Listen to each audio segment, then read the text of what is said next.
Welcome to another episode of the CPG Guys podcast. Our hosts, Sri Rajgopalan, Peter V.S. Bond, and Brian Gildenberg explore how brands and retailers engage consumers in an increasingly digitally driven world. And now, here are the CPG Guys. Hello and welcome to this episode of the CPG Guys podcast, where we explore the omnichannel digital journey of brands and retailers. It's Women's Month on the CPG Guys. Every year in November, we feature only female executives, startup founders, and leaders from CPG brands and retail on the podcast. This is one of several episodes featuring one such female leader in a career in retail in November 2023. I'm your co-host Sri, and please do listen to my daughter's music at www.riaraj.com. That's RHEARAJ.com.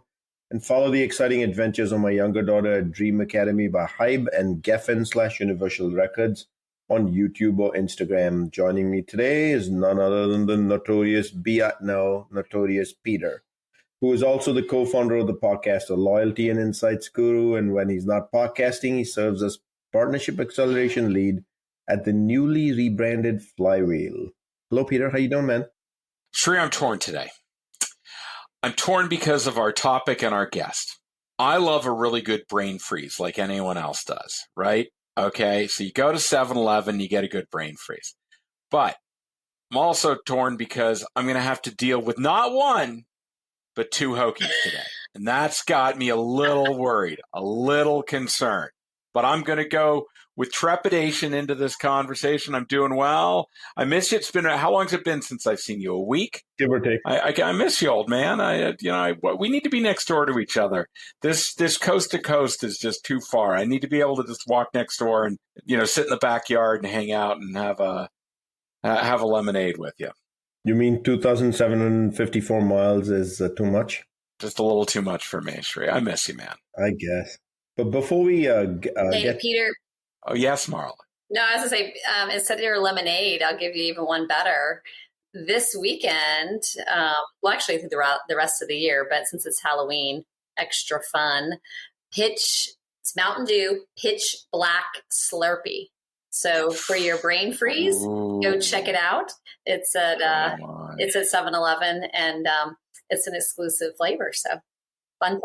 Be damn the Hokie. I'm good in with the Slurpee. Let's do it, Shrey. Let's get this going. Here's what we Hokies do. We always deliver on promises. How'd you like that, Peter? But before we get to our guest and solve the mystery of who it is who happens to be a fellow Virginia Tech alum like me, let me remind everyone to subscribe to our podcast on your favorite platform. And if you use Apple or Spotify, please do give us a rating, because not only does it help feed the algorithm and makes our podcast more findable, it actually tells us how we're doing. Do we have the right guests, the right conversations? We want to express how honored we are to be rated the #1 CPG podcast for 2 years running, according to FeedSpot, the leading podcast ranking authority in the US. And we're pleased to have join us in the top 30, our sister casts, CPG Scoop, CPG Guys Fast Forward, and the FMCG Guys. We're also happy to be formal sponsors of Next Up, whose mission is to advance all women in business. We're giving away memberships to this prestigious network and organization, so drop us an email at contact@cpgguys.com. Again, email contact@cpgguys.com to learn more and take advantage of what Next Up has to offer. Links to our podcast, our sister cast, our landing page on Next Up may be found on the digital liner notes of this episode. And now on to our guest. She has spent a career not only an alum from Virginia Tech like me, but also spent a career at my alma mater, PepsiCo. While she started in sales like me, she also did rotations in finance, took on increasing responsibility in customer-facing roles, and now leads the successful business of PepsiCo with 7-Eleven as the SVP General Manager of the Global Partnership. And I want to say, Hokie, hi. Welcome to a fellow alum from Virginia Tech. And the third intersection that we have is I come from the dollar drug and convenience channel at Frito as well. In addition, a fourth one, she's a fellow board member with me on Next Up, Advancing Gender Equality.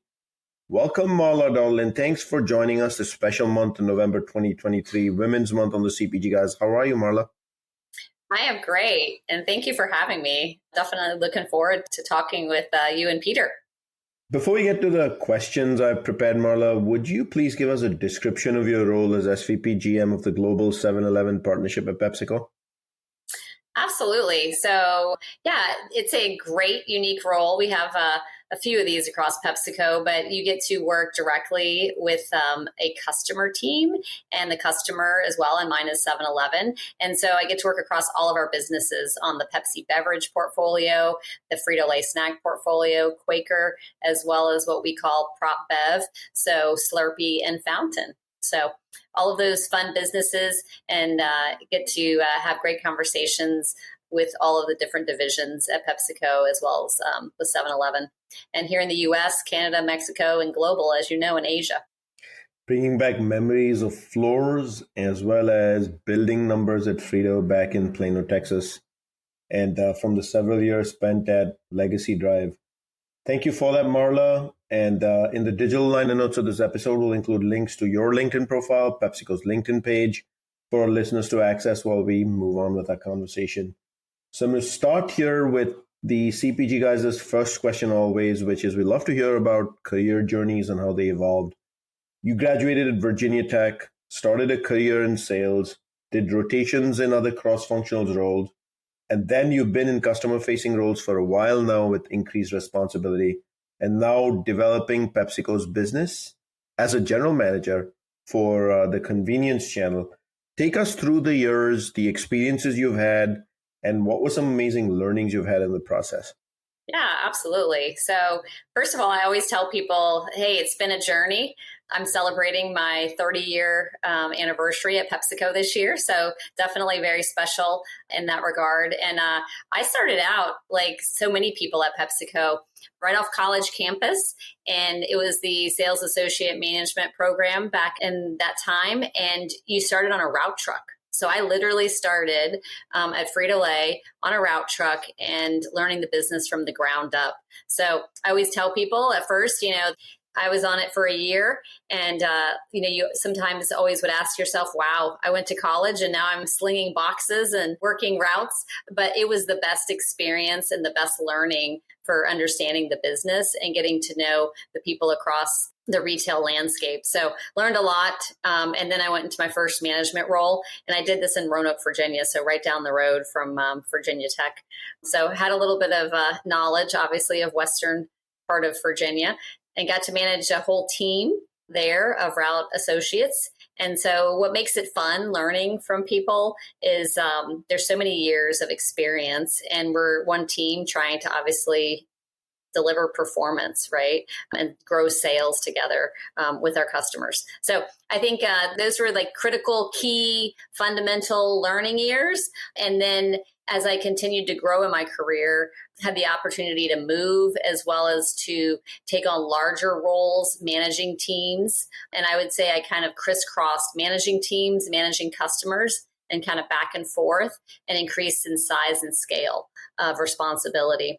So got to move to some really fun places, Charlotte, North Carolina being probably the top of the list for a few years, as well as I got further down in the South in Birmingham, Atlanta, and Orlando. So lots of places in the South, and did those types of roles.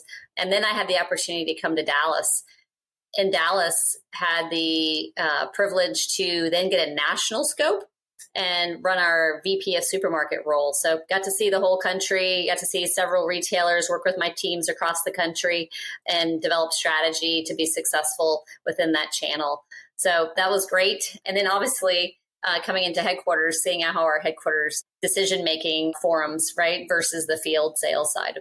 So great experience in that as well. And then, like you said, had the opportunity to go into finance for a few years, and really, I would say, tighten up my analytical skills as well as coach and teach, because a lot of it was around customers and net revenue management, and working together on how we could build the best effective plans together. So that was a lot of fun doing that as well. But I definitely always told myself I wanted to get back into sales, and that's where my passion lay. So definitely got back into sales and got to run in my own region. So large geography, about 5 states. First region I ran was about 1,500 people. Second region was like 3,200 people. So large, I'd say, people management role. as well as having all different functions within the region and being responsible for a couple $2 billion of sales as well. So it was a lot of fun. It was a lot of hard work, but really enjoyed the time running 2 different geographies on the region side as well. And then, like you said, my latest role brought me back to customer and small format. So done a couple of roles with customer and small format in the different channels, and really enjoyed this one, like I mentioned before, because you really get visibility to all pieces of the PepsiCo business. So that's pretty unique that you don't have the opportunity to do when you're just in one of the divisions. The word Roanoke brought back so many memories.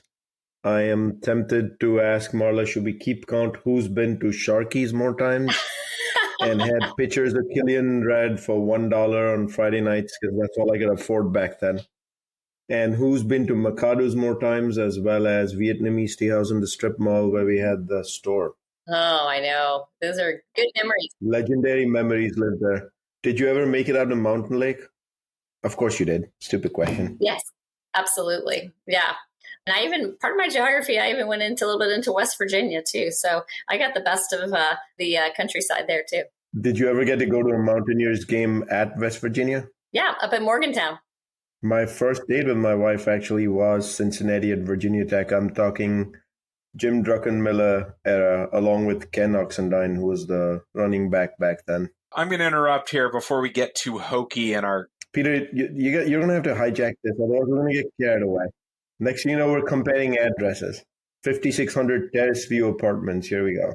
I did love that she talked about her passion for sales. You know, I knew another young gentleman who went through the sales management training program at PepsiCo and said that his greatest aspiration was to be a regional VP until someone tapped him on the shoulder and said, you should get into this newfangled category. We call it e-commerce. And it transformed his life. But then, you know what? It came full circle where, you know, now you're back in sales again.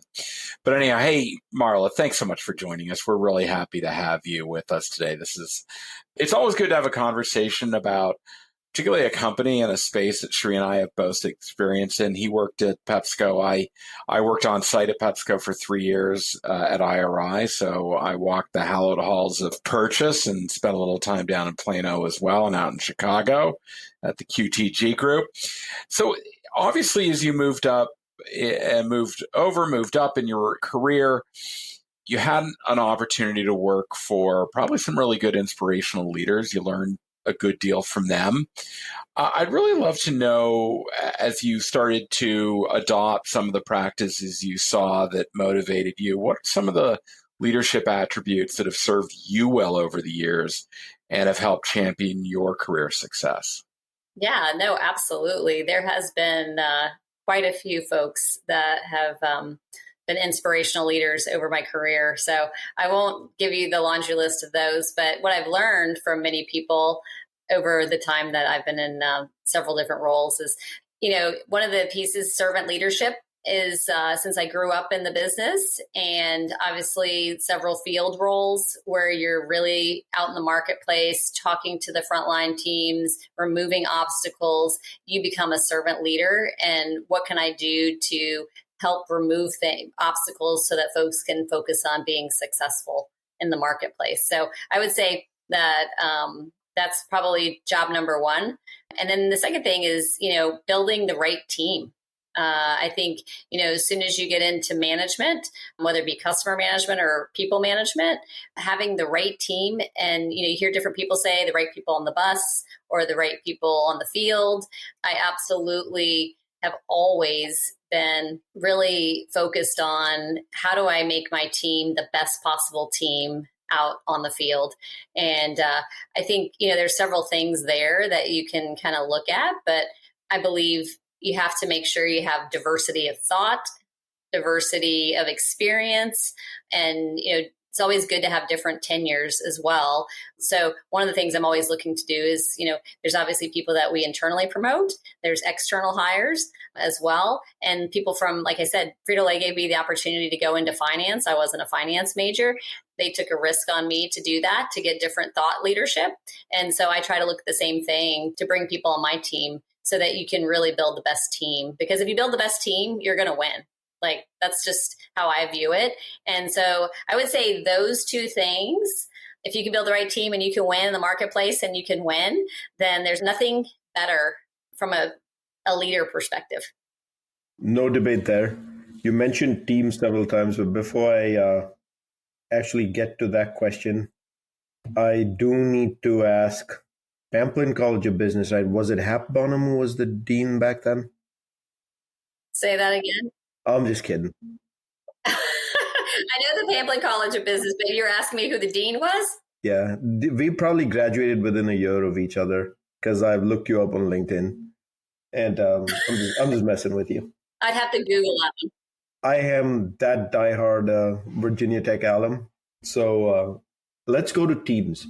You mentioned the importance of coaching teams, and you've led large ones, especially given you come from a DST workforce. You've had several large teams under you in different roles. And a successful leader always bets and invests on building a good team around them.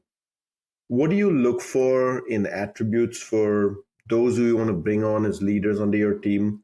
And how do you personally help build those teams once they're reporting into you? Great question. I mean, I can tell you from my perspective what I look for. Obviously, like you say, in different businesses, it might be slightly different, but this is what's worked for me is, first and foremost, obviously, I look for people that have the skills to build relationships and to engage and work with other people. Because in what I do, that's like paramount. If you have people that don't enjoy that, then we're not going to be highly successful. It's easier said than done. I think you really have to ask a lot of questions, observe people as well. The other piece I always tell folks is, hey, I can teach you. I have a lot of experience within our organization and within the industry. I can teach you pretty much everything I know, but a couple things. You have to have the willingness that you want to learn it. And I think the right attitude. I can't say that enough. Like, if you don't have the attitude, I can't teach that. So I tell folks all the time, like, be straight up with, me in the sense of like, is this something you really want to do? And is this something you really want to learn? But I can teach you everything else that I know and obviously put you in touch with other people on things I may not know. So I mentioned this earlier, but I'm really big on having folks that have different backgrounds. So I look for that as well, so that you can make the team the highest performing team. So different thought leadership, different backgrounds, different times and positions, roles, etc. And then I always tell folks, hey, don't wait for HR to ask the question on, how's your team?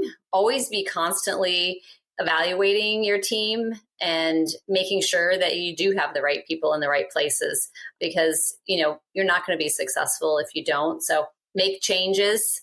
And I would say measure the people on your team and build on that. And when I say measure, we all have KPIs, but measure the success of the team and then celebrate that. So that's what's worked for me over the years. And I think those are the keys, at least in my industry. Peter, can I ask Marla one more Virginia Tech question? What a favorite food item was at our sport? Or would you ban me? Am I getting banned? I think you've had your quota for Virginia Tech. You can come back to it at the end of the conversation. I can't even say Dietrich Hall, none of that stuff. No, none of it. No. Fine. Let me ask a question about teams in that case, right? So successful teams, Marla, require two-way communication, which is feedback processes. How do you provide feedback, and how do you also solicit for feedback from the team? Wow. So this changed a lot over the years, right? But I think it's super important. And I think for the first question is in the soliciting feedback, ask a ton of questions, whether it's customer or field roles. When you're in a role, just, make sure you truly understand, ask questions, don't state your opinion first, listen, obviously, really closely. So you do this through, obviously, in person, but then, I would say us at PepsiCo, we send reports as well. Some people don't like to voice their opinions in person. So how do you do that within another forum to allow people to have their perspective? So we do that, and you get management quality performance index based on your team's feedback. So there's multiple ways to get that. And then the other thing is just with your management team, asking them, I'd say ongoing. Don't just wait for once a year, twice a year, make it an ongoing process so that people know that they can speak their mind freely at all times. And what was it? Did you have a second question in that question? Yeah, I believe feedback is a two-way street, right? One is you give them and one is you solicit as well. So I'd love to hear both sides of the equation. Yeah, so giving feedback, as far as giving feedback directly, I think my piece on that is, I'd say, doing it timely fashion, and I like to do it face to face if at all possible. So, I mean, I love email. It's obviously pretty efficient in, communication, but that's not my number one, I would say, mode of communication when you're doing feedback. I'd rather have a conversation because there's always more information that you're going to learn versus doing it over email.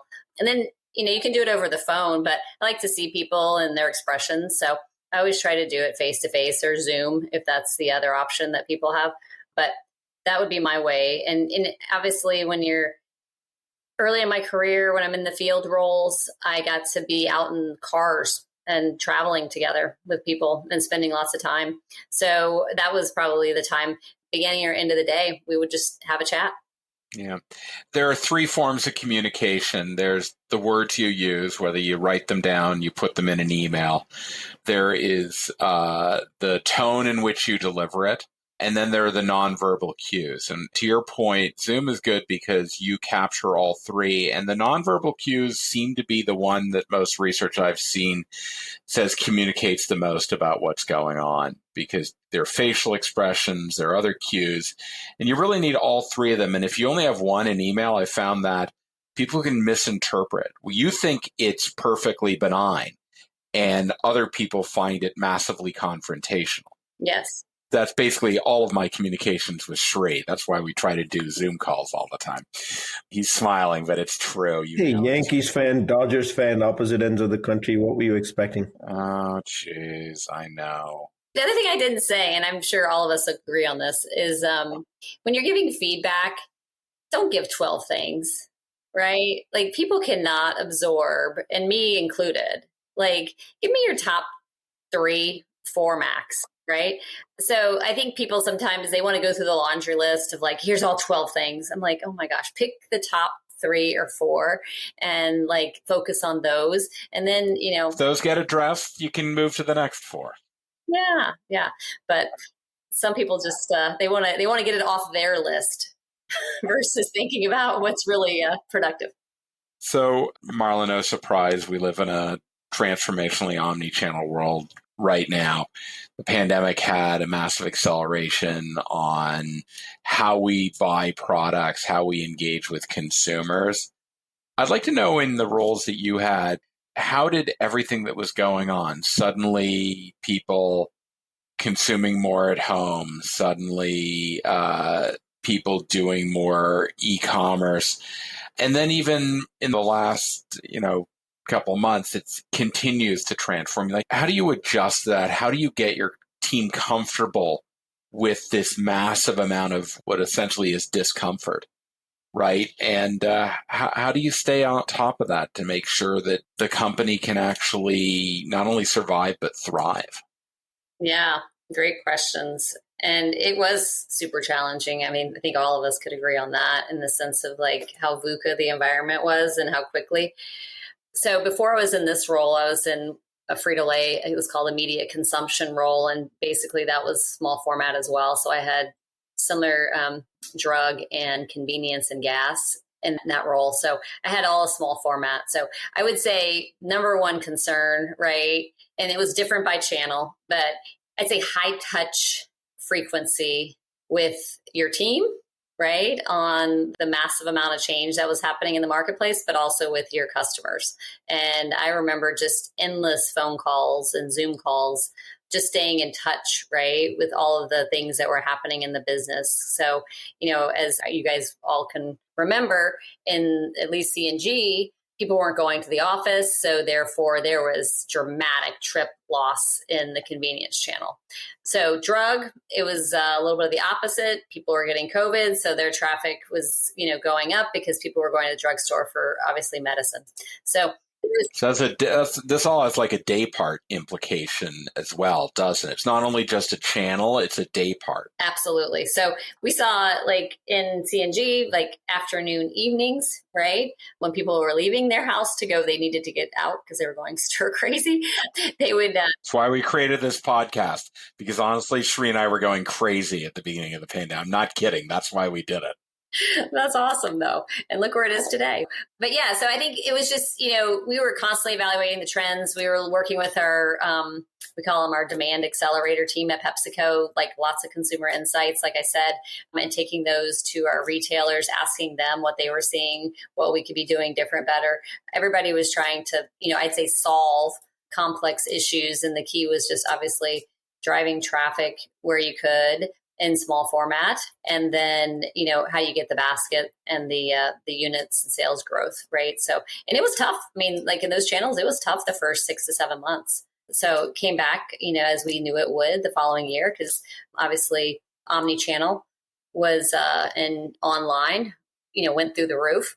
So the neat thing was we had some customers, so 7-Eleven being one of them. They have a platform called 7 Now, and that platform did extremely well, and it still is. It's grown a lot over the past couple of years, but it really got, I would say, its jumpstart during the pandemic. So it was exciting to see, consumers obviously engaging in a different way in convenience and gas, and I know several other retailers now have those capabilities as well. So lots going on in that space during the pandemic. I always think of C&G, the convenience and gas, for if you're in the industry and not familiar with that particular channel acronym. I think of that as a place where innovation thrives. I love walking in and seeing new innovative products. How did the innovation pipeline with supply constraints and everything else, how much of a challenge was that to that particular channel? How do you adjust to something like that? Because I got to imagine it's a real challenge. Absolutely. I think, several companies, chose like, hey, we're going to stop innovating. I guess I was very fortunate in the sense that PepsiCo innovation is definitely the backbone of our business, and consumers, we're consumer obsessed with, they love variety and trying new things. So we didn't make as many, but we kept making innovation during the pandemic. And like you said, people love to find new flavors, varieties, forms to add, and especially during the pandemic, because I felt like people were looking for more creative ideas and more ways to do things than ever. So it was fun. I would say, making the innovation as big as it could be. And we did get to stand out in the sense of that we continued that platform during that time frame. And it was a hard decision. Like internally, we debated it a lot, because obviously, like you said, supply chain was strained, and we were, obviously making as many cases as we possibly could, and wanted to make sure we had what our customers wanted and needed. But innovation is definitely a key piece of our strategy. Peter's asking all the meaningful questions today while I'm staying superficial, and I thought we'll go to the route number of Blacksburg Transit from Newman's Library. But in any event, let me remind our audience that we're speaking with Marla Daudelin, SVP GM for the Global 7-Eleven Partnership at PepsiCo. And Marla, I'm going to go to an area which was meaningful, very meaningful to both you and me, very important as well as deeply embedded in our heart.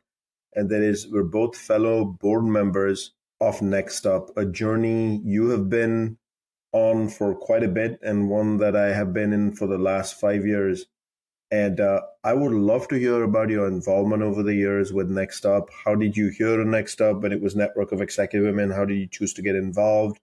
And then as a board member now, what is the mission you're trying to drive, not just within Next Up's leadership, but also in the CPG and retail industry? Thank you for asking that question. That is like a true passion of mine. So let me give you a little bit of context. So when I started my career, I think I mentioned I've been on the journey for a while, and I was the only, I started out of college, I was the only female. That was, at that time, we called them, zones. And then I became a manager, I was the only. So as I, progressed in my career, I was always committed, that I was passionate about how do I get more females in PepsiCo, right? I don't want anyone to feel like they're the only. So fast forward, I've been with Next Up for 15 years, and I was living in Orlando, Florida at the time. I think I had been there a couple of years, and I joined the regional chapter that was down in Tampa. So it's about an hour and 15 away from Orlando. And I went to a couple of meetings, and we actually had probably like 15 PepsiCo folks that we would go, and they'd have a spring and a fall big type of learning session. And we would tap into that session. And then we would also do a PepsiCo, like either a lunch before or happy hour, or just a get together afterwards and connect across us folks. And it was so inspirational. I was married. I had just had my first child.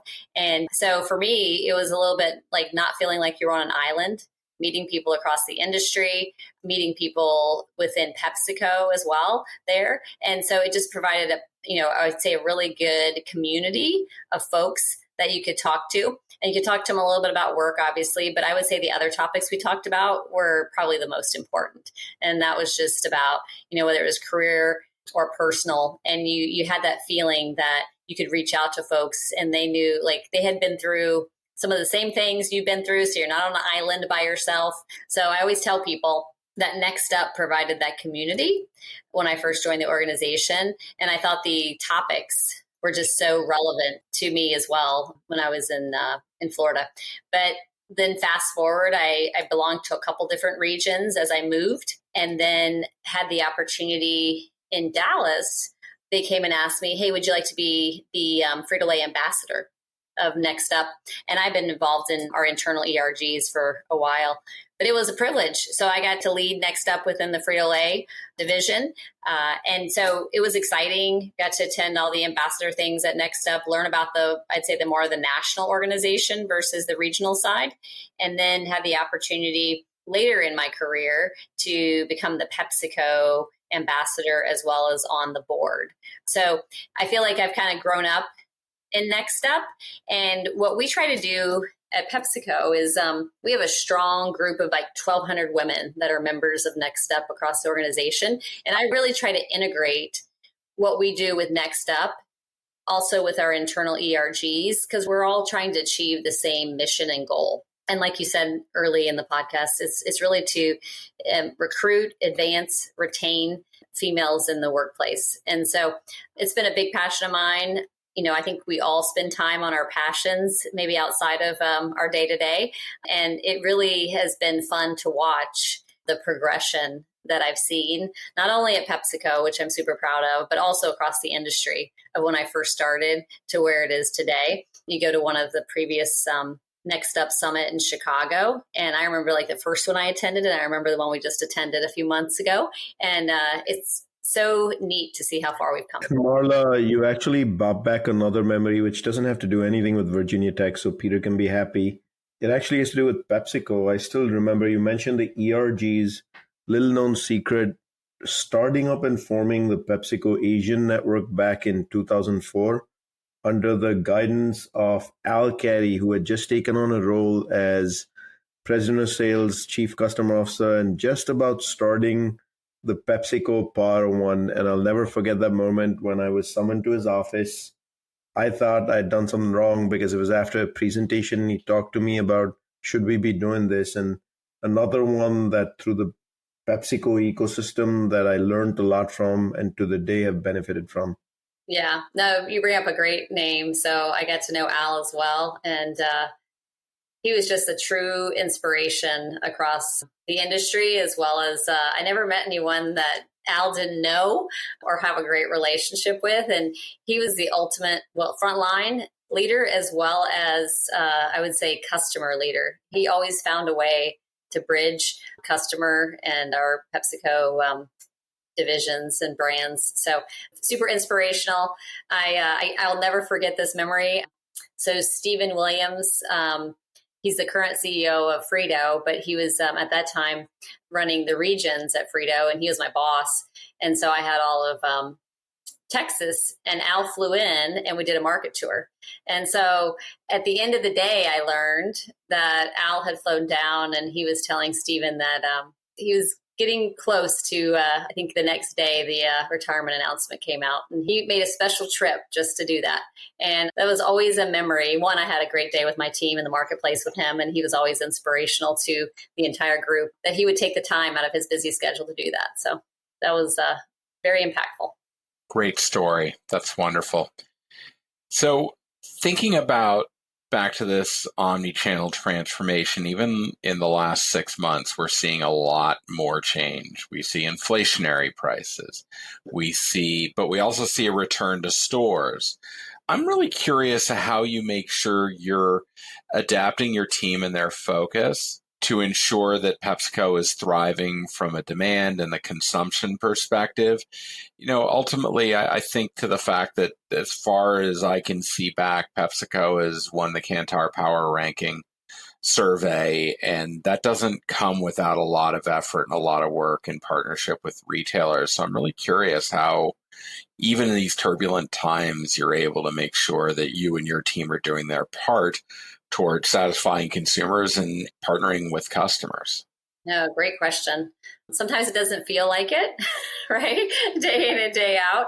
But a couple things there. I think, and I'll go back to one of the themes is, just really having good conversations with your retailers on what are the issues.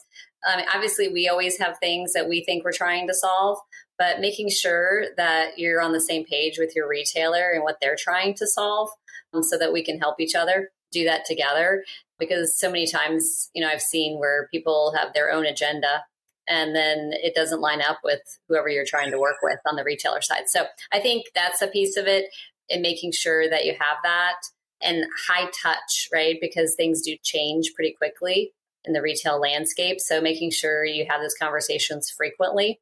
But also, I think having, like you said, okay, this is what I'm seeing, right? This is what I'm, from an insights perspective or from the retail landscape, this is what I'm hearing, because you start connecting themes and dots, right, across the different pieces.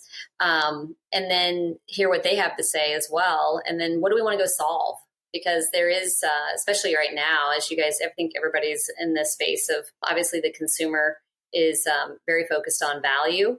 And so right now, how do we go and work together to provide that? And value means a lot of different things to a lot of different consumers.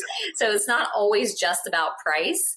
In some cases, there is that element, but then there's a lot of other levers where value and experience come into play for consumers. So you have to constantly be talking about how we can do it across many different facets in order to be successful together. So, but having everybody on your team rowing in the boat together, because you got to have insights, you got to have category, you got to have sales, you got to have the finance team behind the scenes, working really hard to okay, what can we do with this, and this, right? And how can we be creative? So it's constant. And then as I think through your everyday job working with your retail partners, at the end of the day, your customer account leadership, and what it means is you have to influence your peers. Innovation is a piece of it. Distribution is another piece of it. Flavor Points is another piece of it. And that means you're influencing senior leaders, not just within PepsiCo, but also at 7-Eleven. How do you personally lead this mission of influencing senior leaders across both sides of the fence and ensuring that the mission remains delivering for 7-Eleven's customer at the end of the day? Yes, that is easier said than done, right? In the sense of, I think the constant there, as we're talking about, strategic, is to keep the internal organization super focused on what is, whether it be if you've already got the JBP, the joint business plan mapped out, and what we need to go do to deliver that, or if it's something that's off cycle, then you have to, go back to what the roots are and talking through this is why it matters from a customer perspective. And I always come from a solution mindset. I'm always how do we get to a yes or a maybe, right? In the sense of what we can do together. So that's the mindset. And internally, you have to, you're constantly, like you say, convincing folks why it matters. And so, because some people don't come from the same area in whether it be customer or field, and why different things matter. So it's easy for them to say no. So that's, I think, internally. And then keeping, I'd say, the field and the influence part we're all in the same place. Like no one gets credit for anything until it's scanned out the front door of a retailer, right? That's the cash register. So we have to make sure that we're working together. You can sell it at the customer level, but you have to have the field execute it, and then it has to get out the door for us to be successful. So I think that's super important. We're not like, one against the other. We're together, and we're working together holistically across that. So, and then I think with the customer, it's a constant conversation to make sure that they feel like that we're listening and that we're working. I always, and I'm in a role right now where I am 100% dedicated to one customer. So it's, right now, I definitely, everything I do is, I tell 7-Eleven, everything I do is, in the spirit of for 7-Eleven. Now, in other parts of my career, I didn't have that same piece. I had multiple customers. And so you have to wear lots of different hats, right? When you have that scenario, but you're always trying to win for your customer and solve whatever challenge together will make us successful. Thank you for that. Let me close this out as we think about people who are interested in pursuing a career. You're, I don't want to say an anomaly, but someone who's spent the bulk of a 30-year career with one employer is definitely something that I envy. The only thing I've done for 30 years is own a pair of shoes, I think, that's consistent. That's about it. But I'd love to know what kind of advice you might have to particularly women wishing to pursue a corporate career in the CPG retail industry. PepsiCo is, I think, very well known for advancing women in the organization. Shri and I are particular fans of, I think you know who the band of sisters are. C, Dawn, Katie, Lori, Mitzi, and Angelique, who wrote the book You Should Smile More, which is it's just such a great microcosm of vignettes on how they've addressed gender bias in the workplace and possible ways that different archetypes, the person who's experiencing it, the boss who's there, and the person who's observing, what they can do. But I'd love to hear your advice on what you would offer for women who want to pursue a career in this industry that we all are very passionate about. Yeah, no, thanks for that. So I have a 14-and-a-half-year-old daughter right now. And so she's, it seems like they're like Shri, you mentioned, like they start younger and younger trying to figure out what they want to do with their life. Right. And so my advice to her, as well as to any person that I talk to, is find your passion, right? Like, what is your passion? What makes you motivated every day to jump out of bed and go do for most of your working hours, right? Something, and to make an impact. So I always say that's job number one. And I tell people that all the time. And if you fall out of passion or fall out of love of what you're doing, then I always tell people, I will support you in going and finding what that new passion is, because you can't have an employee that's not passionate, or you're not going to be successful. And then the other piece I would say is, okay, you found your passion, you love sales, or you love general management, or, leading teams, learn as much as you can. And I didn't know it at the time, but when I first started, that's exactly what the company was really trying to teach me is, learn as much about the business as you possibly could. And that will make you a better leader long term. Because if you take that same learning, I don't care what role you're in, is take the time to really step back and learn. So what that means, especially the younger generation, I think a little bit, is it's not a sprint. It's a marathon. So don't just because you're in one role and your manager might be talking to you about a lateral move, that's not a bad thing. Because back to my point on learning, you can learn so many different things in so many different types of roles, and they're not always going to be a promotion. So I always try to encourage people to think differently. We call them critical experiences, in the sense of how you gain critical experience that's going to help you long term get to your professional goals and aspirations. It's a lattice approach, right? You probably heard that before. And then the last thing I would say is, and Next Up was a great example, but also, fellow colleagues and people in the industry, is surround yourself with your tribe or your network and keep those people close and ask them questions, whether it be personal or professional, and they will help you along the way. But if you never make yourself vulnerable, if you never ask, if you never do any of that, then it's going to be a lot harder to learn as well as to get where you want to be. So And I tell other female leaders, you can't control everything, and outsource. When you get to the level, I always tell people outsource. Whatever isn't a passion for you, find some, if you can afford it, and you start out small, but outsource so that you can spend your time doing what you want to do, in the sense of like it's with your family, your kids, your hobby, whatever it is. So those are some like key things of wisdom. Some of them I learned the hard way over the years. I wish somebody would have said. And then some of them I've gotten great advice from people throughout the years in my career. Golden words of wisdom, and I would have expected nothing less when I asked fellow alum from Virginia Tech and PepsiCo, Marla Daudelin, to join us on this podcast. Let me remind our audience that you can find all of our content by going to a web browser and typing the URL cpgguys.com. And if you think you or your company has some thought leadership to contribute to a community discussion, drop us an email at contact@cpgguys.com, and maybe you can join us on the podcast. Don't forget to drop us a rating at cpgguys.com on the navigation bar up top. That allows us to know how we're doing, whether we're having the right conversations in the industry. And sincere thank you from the bottom of our heart from Peter, me, and Brian for the 26,000 plus followers on LinkedIn. When we started this, we had no idea that's how big this family would become.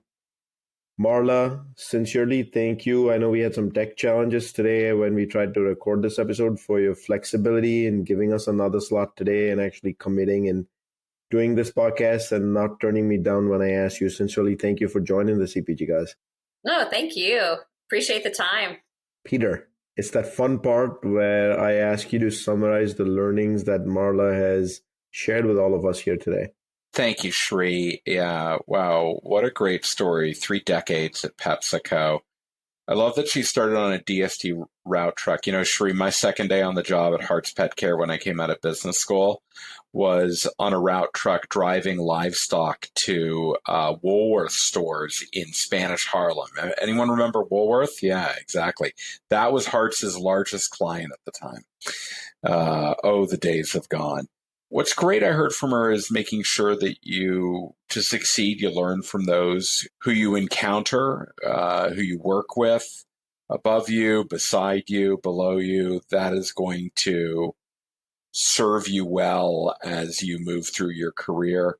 Also heard her say, she took relocation opportunities that afforded her experiences that she might not have had if she stayed geographically located. Some people like to stay where they are, but when you open yourself up to opportunities, sometimes there are great opportunities that come in part with moving around. Her jaunt into finance really improved her analytics skills and revenue growth management. I think that probably made her a better overall customer leader. She probably really understands the P&L of her account and all of the component parts. And getting a customer in small format is so fascinating to me, because essentially the portfolio that you're representing from a price pack architecture is by far the most profitable set of SKUs that you will find in a food and beverage manufacturer. And so, being able to contribute that kind of profitable growth to the company is very, very critical. It's not like just the front end of the grocery store. That's all it is, right? The dominance of what's going on in a convenience and gas channel is really about these profitable single-serve SKUs. Being a good leader, the skills that have served her well is one, first of all, being a servant leadership in terms of the model performance. And that's really about listening to your team, removing their obstacles, letting them succeed, letting them shine, and building a really great team around diversity of thought and experience from different levels, different experiences, but also people who think differently. I think of the Doris Kearns Goodwin book, Team of Rivals, that brings the best out of people. You need to have skills from your people that they can, one, build relationships, and two, they can collaborate with others. If they think of the team as themselves and not as the broader team, that's going to be a real obstacle to their ability to achieve lifelong learning, having a really great attitude. And as a leader, don't wait for HR to give you your engagement scores once a year. If you wait for that and you find out, like, wait, what? They thought what of me? You're not being a good leader all the time. You can't wait for that stuff. When you get that engagement score, all you should be thinking is, yep, I've been listening correctly and it's reinforcing what I already know. If you get surprised, then you need to rethink about how you're communicating with your team. Leaders ask a lot of questions and listen a lot more than they talk.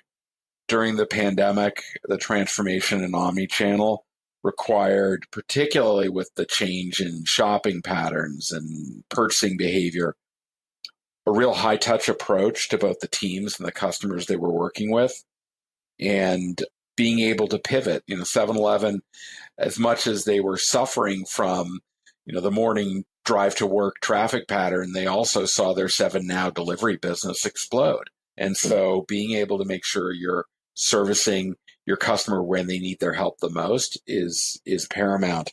And while it was hard to keep innovating, it was critical to growth. And what I heard Marla say is that PepsiCo, while it may not have done as much innovation as it normally would have, it was still of primary focus, and that allowed it to thrive. Her experience with Next Up has been transformational. She's been involved for 15 years, started with the regional chapter in Orlando. She found it to be an inspirational community for career and personal advancement. I believe she called it later on in our conversation, creating your tribe.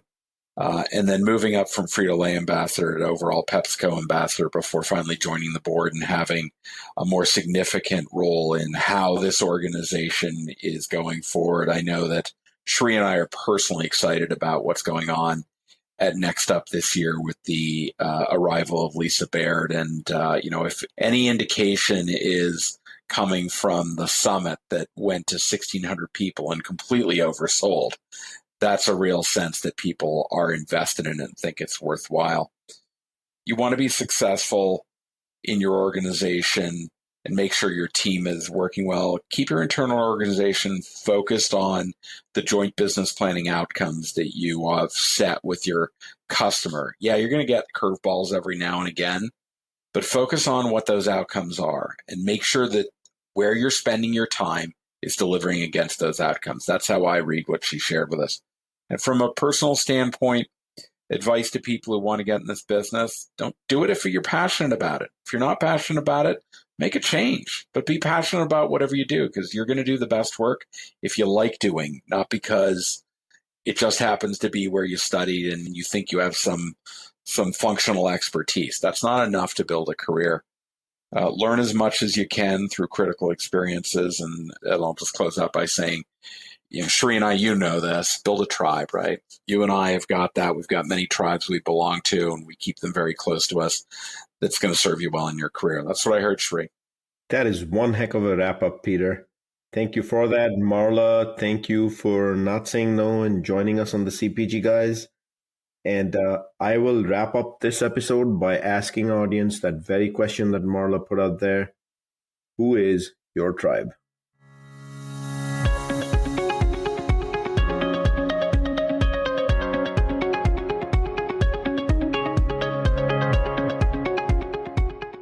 The content in this podcast episode is provided for general informational purposes only.